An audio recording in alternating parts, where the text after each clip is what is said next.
Hello friends, welcome to my channel online study with Saroj. तो कैसे हैं फ्रेंड्स आप सब? आई होप बहुत अच्छे से होंगे और एचपी टैट की प्रिपरेशन कर रहे होंगे। तो फ्रेंड्स, जैसा कि आपको पता है, मैं एचपी टैट के मोस्ट इंपॉर्टेंट क्वेश्चंस आपके साथ शेयर कर रही हूं और आज भी मैं आपके लिए लेके आई हूं एक ऐसा टॉपिक जिसमें से बहुत सारे क्वेश्चन जो हैं वो एचपी टैट में पूछे जाते हैं। अगर आप मेरे इस टॉपिक को प्रिपेयर कर लेंगे तो आपके जो भी इस टॉपिक से रिलेटेड क्वेश्चन आने वाले हैं एग्जाम में, वो नंबर पक्के हो जाएंगे। जो मैं टॉपिक आज आपके लिए लेके आई हूं वो टॉपिक इतना इंपॉर्टेंट है कि आप चाहे उस टॉपिक को कितना भी पढ़ के जाओ, लेकिन एग्जाम हॉल में जाते ही ये कंफ्यूजन क्रिएट हो जाता है कि क्या ये वाला ऑप्शन ठीक है, क्या वो वाला ऑप्शन ठीक है।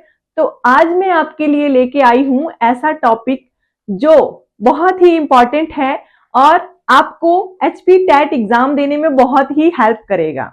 तो शुरू करते हैं आज की वीडियो। आज का हमारा टॉपिक है सौर मंडल।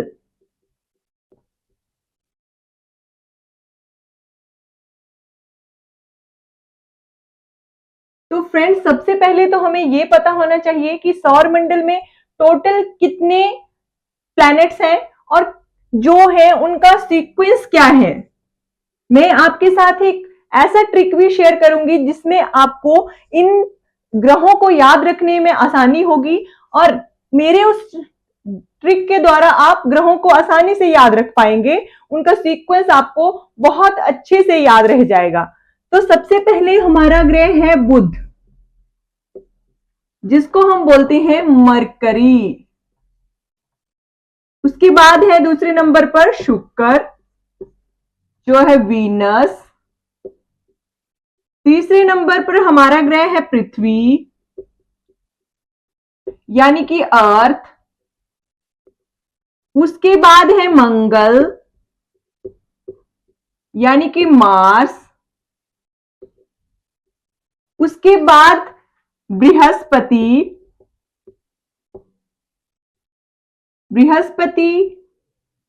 जुपिटर। उसके बाद शनि, सैटर्न। उसके बाद अरुण, यानी यूरानस। उसके बाद वरुण, यानी नेपच्यून। तो फ्रेंड्स, मैं आपको इसके इंग्लिश नेम इसलिए बता रही हूं साथ में, क्योंकि जो मैं आपको ट्रिक बताने वाली हूं वो आपको इन इंग्लिश नेम के साथ ही याद करनी है। तो मेरी ट्रिक के द्वारा आप एचपी टैट में जो ये ग्रह आते हैं सीक्वेंस वाइज, कई बार पूछ लिया जाता है कि सबसे छोटा, सबसे बड़ा, उससे बड़ा, तो आप कब याद नहीं रख पाते हो। तो मेरा ये ट्रिक है माई वेरी एफिशिएंट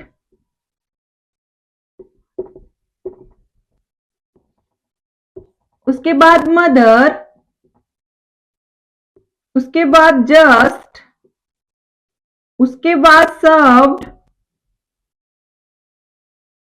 उसके बाद अस, उसके बाद नट्स। तो आपने ये लाइन याद रखनी है, my very efficient mother just served us nuts. इसके जो फर्स्ट लेटर हैं वो हमारे प्लैनेट्स से के नाम से मैच होते हैं। तो सबसे पहले मरकरी, वीनस, अर्थ, मार्स, जुपिटर, सैटर्न, यूरेनस और नेपच्यून। आपको इस सीक्वेंस के द्वारा हमेशा से ये याद रहेगा कि हमारे पास कितने ग्रह हैं और उनके नाम क्या क्या हैं। तो मेरी ये ट्रिक मैं सोचती हूँ कि बहुत ज्यादा हेल्पफुल है। जब भी मैं एचपी टैट देने गई थी तो मैं इसी ट्रिक के सहारे सभी ग्रहों को याद कर पाई थी। तो मैं ये मानती हूं कि आपके लिए भी मेरा ये ट्रिक बहुत ही हेल्पफुल रहेगा। तो अब हम शुरू करेंगे।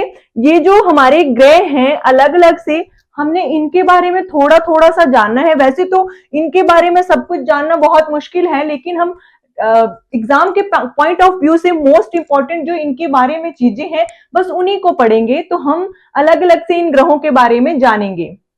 शुरू करते हैं सबसे पहले ग्रह यानी कि बुध ग्रह से।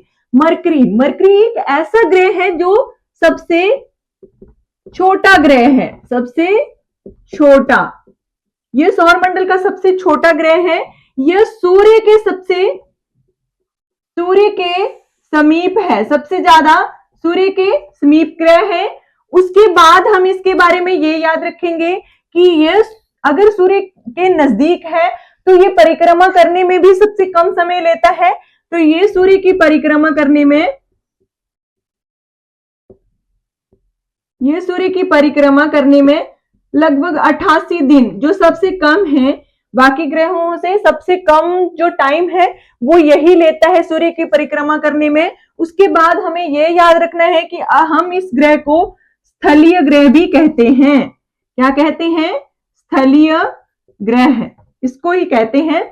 और इसके बारे में एक सबसे इंपॉर्टेंट चीज ये भी है कि इस ग्रह का कोई भी उपग्रह नहीं है। ये जो बुध है इसके बारे में आपने सबसे इंपॉर्टेंट फैक्ट ये याद रखना है कि ये सबसे छोटा ग्रह है। ये केवल मात्र 88 दिनों में अपने सूर्य की परिक्रमा पूरी कर लेता है। ये सूर्य के सबसे नजदीक वाला ग्रह है और इसको हम स्थलीय ग्रह भी कहते हैं। तो मैंने आपको ये सब बता दिया है, आपने सिर्फ बुध ग्रह के बारे में सिर्फ यही याद रखना है। अब हम बात करते हैं अपने अगले ग्रह जिसका नाम है शुक्र ग्रह। शुक्र ग्रह एक ऐसा ग्रह है जिसके सबसे ज्यादा क्वेश्चंस बनते हैं और मैं मानती हूं कि टैट में भी सबसे ज्यादा क्वेश्चन इसी ग्रह से रिलेटेड आते हैं। तो आपने इस ग्रह के बारे में बहुत ही ध्यान से पढ़ना है और जो भी मैं आपको चीजें बताने वाली हूं उन सभी को आपने नोट कर लेना है। तो सबसे पहले शुक्र ग्रह जो है वो एकदम से पृथ्वी की तरह देखने में लगता है। जो हमारी अर्थ है उसका सेम टू सेम ग्रह ये देखने में लगता है। तो इसको हम बोलते हैं पृथ्वी की बहन, पृथ्वी की बहन, सिस्टर प्लैनेट। इसको हम सिस्टर प्लैनेट बोल देते हैं। उसके बाद इसको हम भोर का तारा, भोर का तारा और सांझ का तारा, इसके बारे में दो चीजें याद रखनी है कि भोर का तारा कौन से ग्रह को कहते हैं और सांझ का तारा कौन से ग्रह को कहते हैं। तो वो है शुक्र यानी कि वीनस। वीनस को हम भोर का तारा और सांझ का तारा इसलिए कहते हैं क्योंकि ये सुबह के समय पूरब दिशा में दिखाई देता है और शाम के समय ये पश्चिम दिशा में दिखाई देता है जहां से सूरज जो है वो अस्त होता है। इसलिए हम इसको भोर का तारा और सांझ का तारा कह देते हैं। उसके बाद हमें ये याद रखना है कि ये सबसे गर्म ग्रह है, सबसे गर्म ग्रह है, इसलिए इसे हम चमकीला ग्रह भी कहते हैं। चमकीला ग्रह, इसको हम चमकीला ग्रह भी कह देते हैं क्योंकि ये दूसरे नंबर पर जो है वो सूरज, जैसे बुध जो है वो सूर्य के सबसे नजदीक था तो ये दूसरे नंबर पर सूर्य के करीब आता है। उसके बाद वहीं पे बात करें तो ये पृथ्वी के सबसे समीप वाला ग्रह है और इसको हम भोर का तारा, सांझ का तारा और चमकीला ग्रह कहते हैं। ये पृथ्वी की बहन कहा जाता है ये ग्रह। तो इसके बारे में आपने ये जो 3-4 चीजें हैं मैंने आपको बताई वो आपने याद रखनी है। अब हम बात करते हैं नेक्स्ट प्लैनेट की। प्लैनेट की बात करें तो वो है पृथ्वी। तो पृथ्वी के बारे में आपने बातें याद रखनी है कि पृथ्वी जो है वो सूर्य के तीसरे नंबर का सबसे समीप ग्रह है। ये है तीसरे नंबर का। सबसे पहला बताया मैंने बुध, उसके बाद शुक्र है और उसके बाद पृथ्वी जो है वो तीसरे नंबर पर सूर्य के सबसे करीब वाला ग्रह है। ये ग्रह जो है एकमात्र सौरमंडल का ऐसा ग्रह है जिस पर जीवन पाया जाता है। बाकी अन्य ग्रहों पर किसी पर भी जीवन संभव नहीं है। इस पर जीवन पाया जाता है और इस ग्रह पर पानी की अधिकता के कारण इसको हम नीला ग्रह भी कहते हैं।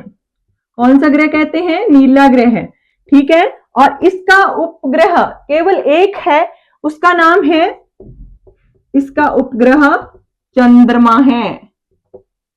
चंद्रमा एकमात्र इसका उपग्रह है और ये सूर्य की परिक्रमा करने में कितने दिन लगाता है? जो पृथ्वी है हमारा वो सूर्य की परिक्रमा करने में 365 दिन और 6 घंटे का समय लगाता है सूर्य की परिक्रमा करने में। ये तीसरे नंबर पर सूर्य के सबसे नजदीक है, इस पर जीवन पाया जाता है, इसको हम नीला ग्रह कहते हैं। वो भी मैंने आपको बता दिया कि क्यों कहते हैं, क्योंकि इस पर सबसे ज्यादा पानी पाया जाता है। इसका एकमात्र उपग्रह है वो है चंद्रमा, और इसको सूर्य की परिक्रमा करने में 365 दिन और 6 घंटे लगते हैं। तो नेक्स्ट हम बात करते हैं अगले ग्रह की, मंगल प्लैनेट। मंगल की बात हम करते हैं, यानी कि मार्स की अगर हम बात करते हैं तो मार्स के बारे में जो बातें हैं वो है कि इसको हम लाल ग्रह कहते हैं। क्यों कहते हैं लाल ग्रह? क्योंकि इस पे सबसे ज्यादा लौह ऑक्साइड पाया जाता है, जिसके कारण इसका रंग जो है वो हमें लाल दिखाई देता है। और इसके 2 उपग्रह हैं। उपग्रह कितने हैं इसके? 2 हैं, फोबोस और डोमोस। पृथ्वी का एकमात्र उपग्रह था वो था चंद्रमा, और इसके 2 उपग्रह हैं वो है फोबोस और डोमोस।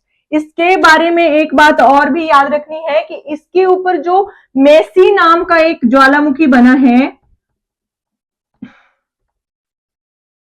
ओलिम्पस, इसका पूरा नाम है ओलिम्पस मेसी नाम का एक ऐसा ज्वालामुखी बना है जो सौर मंडल का सबसे बड़ा ज्वालामुखी है, वो भी इसी ग्रह के ऊपर बना है। इसको हम लाल ग्रह कहते हैं। इसके 2 उपग्रह हैं, और मेसी ओलिम्पिस मेसी नाम के जो ज्वालामुखी है वो भी इसी ग्रह पर पाया जाता है। तो ये ही बस मैं मंगल ग्रह के बारे में बस यही बातें हैं जो याद रखने वाली हैं। और अब हम बात करते हैं नेक्स्ट ग्रह की, जो है हमारा जुपिटर। बृहस्पति की अगर हम बात करें तो बृहस्पति जो है वो सौर मंडल का सबसे बड़ा ग्रह है। सबसे बड़ा ग्रह कौन सा है? जुपिटर सबसे बड़ा ग्रह है। उसके बाद हमें ये याद रखना है कि इसके लगभग 63 उपग्रह हैं, जिनमें जो गैनीमीड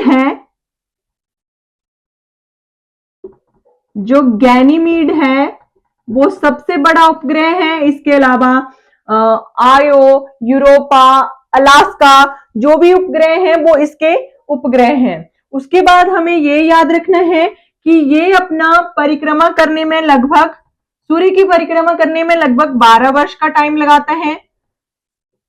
ये इसमें रेडियो तरंगे प्रसारित होती हैं, रेडियो तरंगे प्रसारित होती हैं। और इसके बारे में सबसे इंपॉर्टेंट बात यही बस है याद रखने वाले कि ये सबसे बड़ा ग्रह है। इसके 63 उपग्रह हैं, ये 12 वर्ष का टाइम लगाता है, इसमें से रेडियो तरंगे प्रसारित होती हैं, और ये गैसों से निर्मित है, गैसों से बना ग्रह है।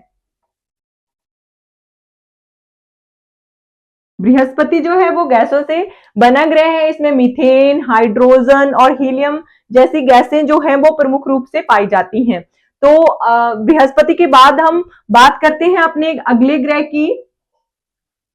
तो हम बात करें अगर शनि ग्रह की, तो शनि ऐसा ग्रह है जो दूसरा सबसे बड़ा ग्रह है, दूसरा सबसे बड़ा ग्रह। पहला था हमारा जुपिटर बृहस्पति, और दूसरा है सैटर्न। शनि ग्रह जो है वो दूसरे नंबर पर सबसे बड़ा है। ये परिक्रमा पूरी करने में 29.5 वर्ष का समय लेता है। ये सूर्य की परिक्रमा करने में इतना टाइम लगाता है। और इसके बारे में हमें यह याद रखना है कि शनि जो ग्रह है, जैसे मान लो ये शनि ग्रह है, तो इसके चारों तरफ ऐसे ऐसे कुछ रिंग्स पाए जाते हैं, जिनको हम, ये रिंग्स जो हैं इनकी संख्या कितनी है? 10। हिंदी में हम इनको वलय कहते हैं।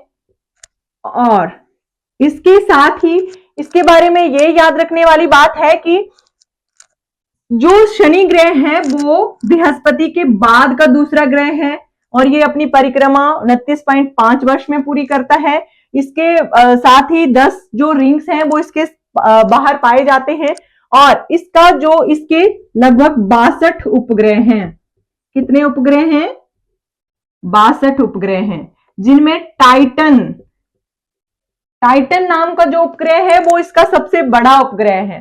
तो शनि के बारे में आपने ये याद रख लेना है कि शनि जो है वो दूसरा सबसे बड़ा उपग्रह है और ये 29.5 वर्ष में अपनी परिक्रमा पूरी करता है। उसके बाद इसके 10 जो रिंग्स हैं वो पाए जाते हैं। इसके 62 उपग्रह हैं, जो जिनमें से टाइटन नाम का जो उपग्रह है वो सबसे बड़ा है। और एक मोस्ट इंपॉर्टेंट बात तो रह गई, वो ये है कि ये सबसे तीव्र गति से घूमता है। ये सूर्य के चारों तरफ बहुत जल्दी जल्दी से घूमता है, तो इसको अपनी तीव्र गति से घूमने के कारण इसको हम चपटा ग्रह भी कहते हैं। सभी ग्रहों के जैसे मैंने आपको नाम बता रही हूं, तो वो आपने सभी ग्रहों के नाम जो है वो याद रख लेने हैं। इस ग्रह को हम चपटा ग्रह कहते हैं। इस ग्रह जो शनि है उसको हम चपटा ग्रह कहते हैं। बुध सबसे छोटा ग्रह है और उसको स्थलीय ग्रह कहते हैं। वैसे ही शुक्र जो है वो सांस का तारा, भोर का तारा, वो मैं सब आपको बता चुकी हूँ। लास्ट में चाहे मैं आपके लिए एक बार रिपीट भी कर दूंगी। उसके बाद हम बात करते हैं अपने नेक्स्ट ग्रह की, जो है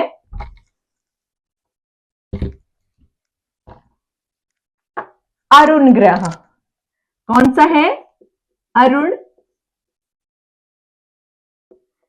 यूरेनस। यूरेनस की अगर हम बात करें तो ये देखने में हरे रंग का ग्रह है। कौन से रंग का? हरे रंग का। जो हरा रंग है वो किसके कारण है? मीथेन गैस की अधिकता के कारण। इस ग्रह पर मीथेन गैस जो है वो मीथेन की अधिकता, मीथेन गैस की अधिकता के कारण इसका रंग जो है वो हमें हरा दिखाई देता है। और इसके बारे में एक बात और भी इंपॉर्टेंट है, वो ये है कि ये बाकी ग्रहों से उल्टी तरफ चलता है। ये जैसे कि बाकी ग्रह जो है वो पूर्व से पश्चिम की ओर परिक्रमा करते हैं, तो ये पश्चिम से पूर्व की ओर परिक्रमा करते हैं, इसलिए यहां पर विपरीत दिशा में परिक्रमा, इसको हम ऐसे लिख सकते हैं, विपरीत दिशा में परिक्रमा। इसलिए यहां पर क्या होता है कि यहां पर जो सूर्योदय है वो पश्चिम दिशा में होता है और जो सूर्य अस्त है वो पूर्व दिशा में होता है। और इसके जो चारों तरफ के छल्ले हैं उनके नाम हैं अल्फा, बीटा, गामा और डेल्टा। ये जो चीजें हैं वो अरुण यानी कि यूरेनस के बारे में याद रखने वाली हैं। और इसके अलावा एक बात और है, वो ये है कि इसको हम, ये सूर्य की और अधिक झुका हुआ ग्रह है, इसलिए इसको हम लेटा हुआ ग्रह भी कहते हैं। लेटा हुआ ग्रह है। अभी हमने थोड़ी देर पहले शनि ग्रह के बारे में पढ़ा कि वो अपनी बहुत तेज गति से घूमने के कारण उसको हम चपटा ग्रह कहते हैं। तो आपने कंफ्यूज नहीं होना है, ये यूरेनस जो है वो लेटा हुआ ग्रह है और जो शनि ग्रह है वो चपटा ग्रह है। तो अब हम अपने लास्ट जो प्लेनेट है उसकी बात करते हैं, वो है नेपच्यून यानी कि वरुण।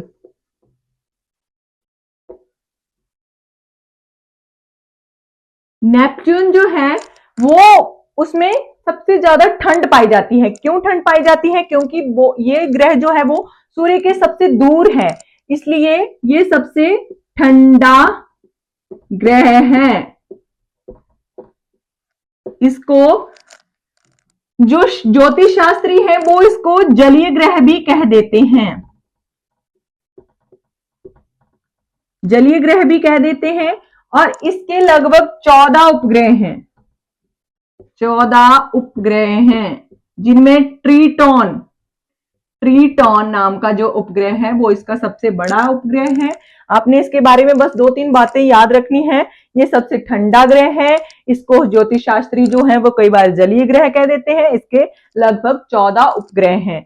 तो फ्रेंड्स, मैं अभी ये बोल रही हूं कि मैंने आपको जो एक ट्रिक पढ़ाया उसको आपने याद रखना है। और हमारे जो सौर मंडल के सभी ग्रह हैं उनके बारे में मैंने आपको थोड़ी थोड़ी सी बातें जो बताई हैं वो याद रखनी है, जो आपके एचपी टैट एग्जाम में बहुत ज्यादा काम आने वाली हैं। इसलिए फ्रेंड्स, मेरी जो ट्रिक है वो मैं एक बार फिर से लिख देती हूं, my very efficient mother just served us nuts। इस ट्रिक से आप अपने ग्रहों का नाम याद रख सकते हैं। अगर आपको भी मेरी तरह से ग्रहों के नाम जो हैं वो याद नहीं रहते हैं तो आप मेरे इस ट्रिक से याद रख सकते हैं। तो फ्रेंड्स, आज का ये वीडियो यहीं पर खत्म करते हुए मैं आशा करती हूँ कि आपको मेरा ये टॉपिक बहुत ज्यादा पसंद आया होगा। आप मेरे वीडियो के द्वारा बहुत कुछ याद रख पाएंगे, बहुत कुछ सीख पाएंगे। आप मेरे वीडियो को लाइक करेंगे, शेयर करेंगे और आप मेरे वीडियो को बहुत ज्यादा प्यार भी देंगे। तो थैंक यू फ्रेंड्स।